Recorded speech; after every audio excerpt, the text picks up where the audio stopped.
I just want to briefly show you the flavor of where we want to take the economics of Filecoin in the future. And I think Juan already touched on a lot of this, but we're gonna dive a little bit deeper now.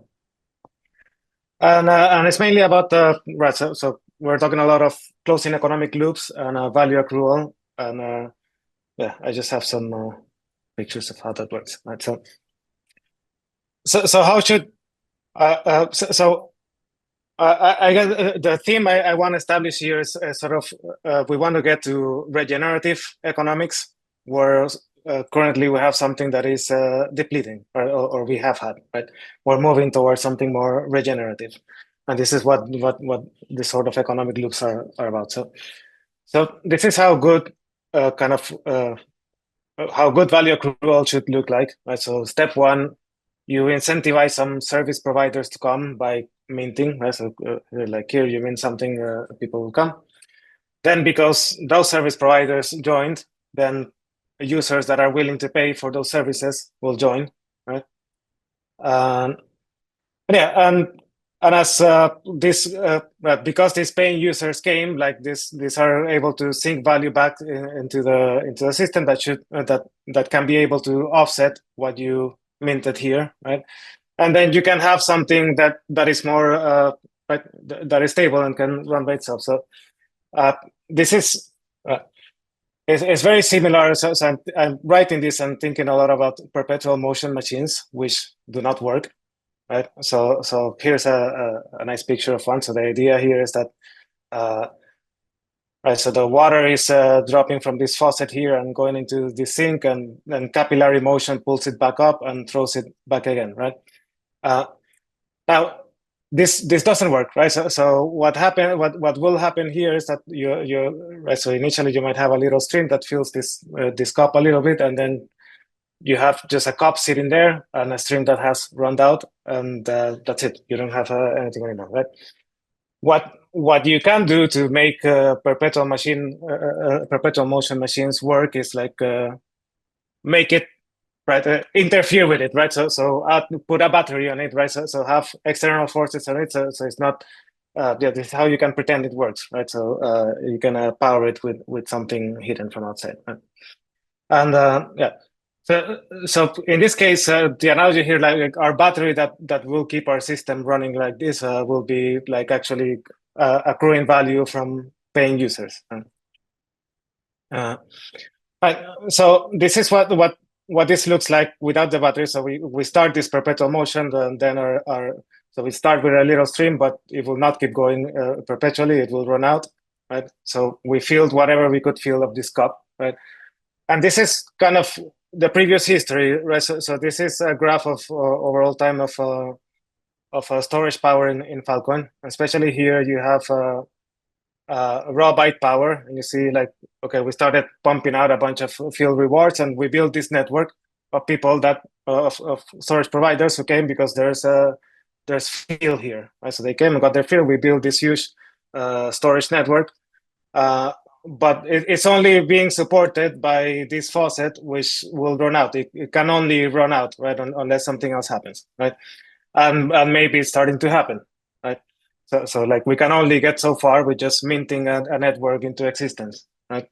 Now, yeah. So something interesting is like while raw byte power has started to decay, like quality adjusted power, or like actual deals with data have remained constant, right? And we have been talking all day about how we can make this line go up, right? And this is what we want to do. So the first line is we want to support all these on-ramp services and PDP and FWS and all these nice things that will bring more real data, more users, and will make this line keep to go up.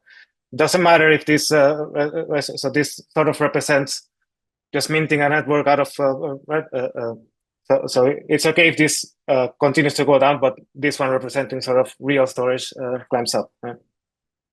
But what kind of was well, so that's part of the equation, right? But yeah, so a big part of so this is the plan, right? Value accrual goals. What we want to do. I'm hearing some music. Is that?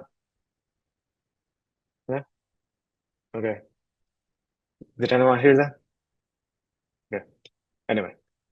Uh, right. So first is step one is bring more paying users through all these nice things we've been discussing, non-ramps and FWFs, and make it all very usable and different kinds of proofs and so on. But as important, second step is like when this happens, when these lines goes up, will this actually translate to accruing value? Right. So we don't want like all this stuff happening and our perpetual machine motion machine is still dying, right? So we want to capture some of that value to make this thing keep going, right?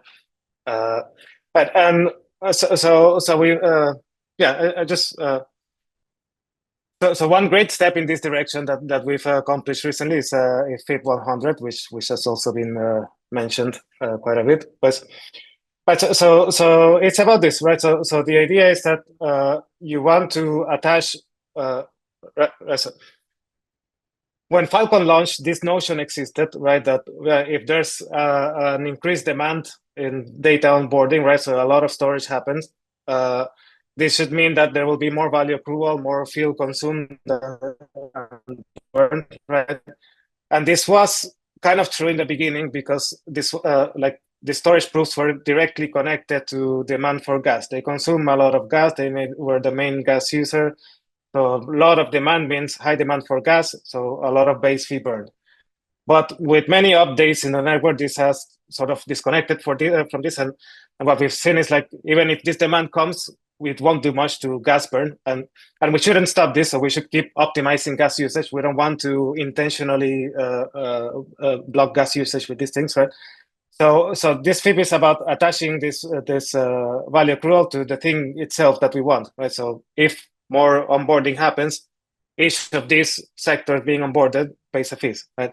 And what we see, so this is so these are one of the main thing to highlight from different simulation scenarios we've seen, right? Which is so here are the different onboarding trajectories we plotted out for the future, right? Where we include like what if we remain like in the current onboarding trajectory, right? Or different scenarios where right, so where more or less onboarding happens, right? And the idea is that like the amount of fees collected depend on this onboarding, which was not the case, right? Because because it was connected to gas and not to the onboarding, right? So we sort of fixed this. So now we're allowed to keep working on this, keep making this line up, and what this will actually do is it like we collect some fees that will push some of the water down here in this so it will push water down the sink when we bring that value, right? And this push will come from an increase in onboarding, which will push this value down, which means that we have more value also to reward other things, right? So so it completes that.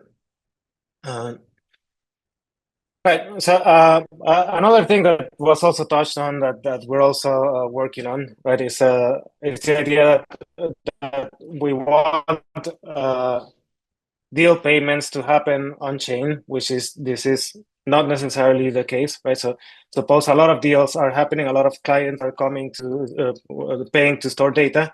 This payment channels, they do not have to touch the Falcon network at all. This can happen outside. I give you dollars in your hand and you store it.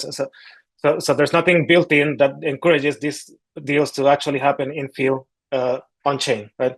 And this is something we've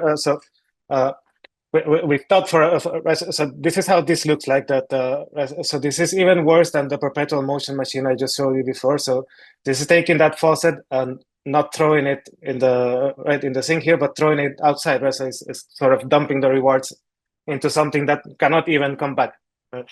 But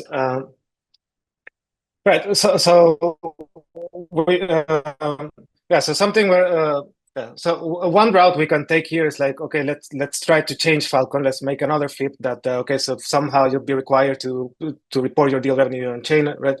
This is a big difficult thing that we hopefully don't have to touch right now, right? So something that yeah, so what we've moved on to is it's much easier to start experimenting with sort of L2 solutions that lead to this, right? So the first sort of thing that we can do to incentivize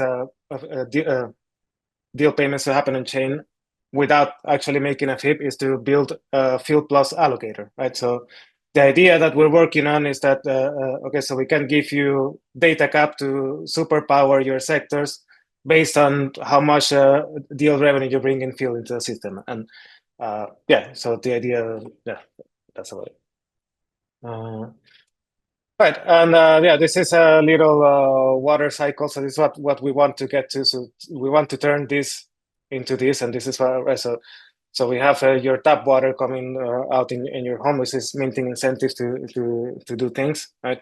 This goes down the sink, which is paying users actually pushing those down the sink, right?